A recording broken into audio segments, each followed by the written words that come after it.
c'est arithmétique, hein, à partir du moment où l'équipe qui nous devance gagne et que nous on gagne pas, forcément ça nous éloigne. Et puis en plus les matchs commencent à se faire rares, il en reste plus que deux. Et voilà, sur les deux derniers matchs, on a pris un point dans ce sprint final. C'est évidemment mathématiquement pas suffisant. On s'était pourtant mis dans la bonne direction et la bonne trajectoire en ouvrant le score sur une très jolie action. Et malheureusement, après, on a fait des erreurs individuelles qui nous ont coûté cher sur ce match. La passivité, encore, vous la pointez parfois du doigt, mais sur je veux dire, les deux porteurs du ballon, les deux frappeurs, premier frappeur au départ, hein, pas celui qui marque, et le deuxième ensuite, il y a un temps fou pour arriver dessus et pour les empêcher. Je pense que la première frappe est quand même déclenchée de loin et pas dangereuse. Après, c'est vrai que sur la deuxième, on peut, je pense, être plus actif sur le porteur, plus agressif. Et on a globalement en première mi-temps manqué d'agressivité défensive sur l'Orgelon, sur Blaillac.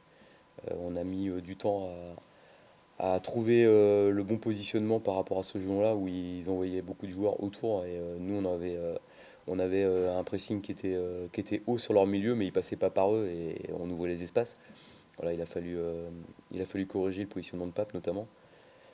Voilà, ça a été fait, mais sur ces situations-là, ça nous a obligés parfois à défendre en reculant et à devoir se mettre dans des situations un peu limites en termes d'équilibre.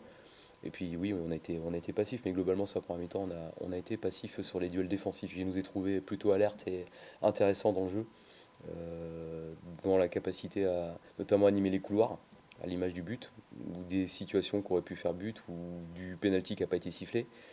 Mais voilà, et même sur le but qu'on a mis le deuxième en deuxième mi-temps, on a fait dans ce domaine-là ce qu'on avait travaillé, ce qu'on avait prévu, mais on a été trop passif défensivement. Et puis c'était une équipe aussi très expérimentée qui a su gérer le chrono, voilà, les événements du match, et on a, comme ce soir, pas été gâté par rapport à ça.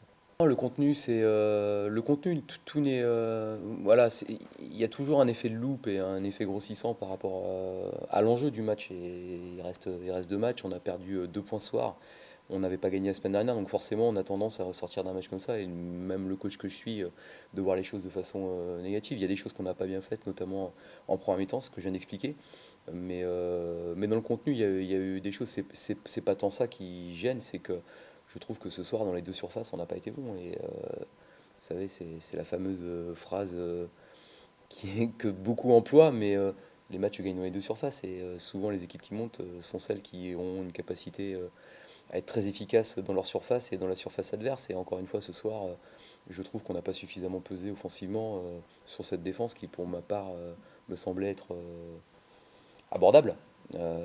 Voilà, on n'a pas suffisamment cadré. Alors ce soir, on a le retour d'Ali qui nous met deux beaux buts et qui a été entreprenant, mais il est sorti sur blessure. Mais globalement, dans les deux surfaces, cette saison, on a trop souvent eu des manques. Il y a beaucoup de matchs où on prend des buts sur les rares situations, les frappes. Alors ce soir, le Gazélec en a eu à frapper, mais les premières, ça nous met pas dans le bon sens parce qu'on se fait égaliser. Ça n'a rien passé, quoi. Voilà. Pour se faire une raison quand ce sera mathématique. Moi, je ne vais pas changer de discours. Évidemment, je suis pas complètement abouti et je regarde aussi ce qui se passe et les chiffres, mais ne comptez pas sur moi pour changer de discours et de dire que c'est fait quand c'est pas fait, au même titre que si une équipe ce soir dit que c'est fait dans l'autre sens, c'est que c'est pas fait. On traitera peut-être la personne du Luberlu dans peu de temps. Il reste deux matchs et nous, notre rôle et notre mission, c'est de gagner les deux matchs, déjà de retrouver la victoire à Valenciennes, qui va être un match évidemment très important pour les deux équipes, mais également pour notre adversaire qui va jouer gros. Et puis après, on verra à l'issue de ce match-là s'il y a matière à encore jouer quelque chose sur la dernière journée ou pas. Mais de toute façon, c'est pas maintenant qu'on peut faire le bilan, puisque mathématiquement, c'est pas fait. Donc tant que c'est pas fait, c'est pas fait. Maintenant, évidemment, j'aurais préféré qu'on gagne les deux derniers matchs et qu'on soit devant le Paris FC, parce que ça aurait été le cas si on l'avait fait, mais on l'a pas fait. Donc voilà.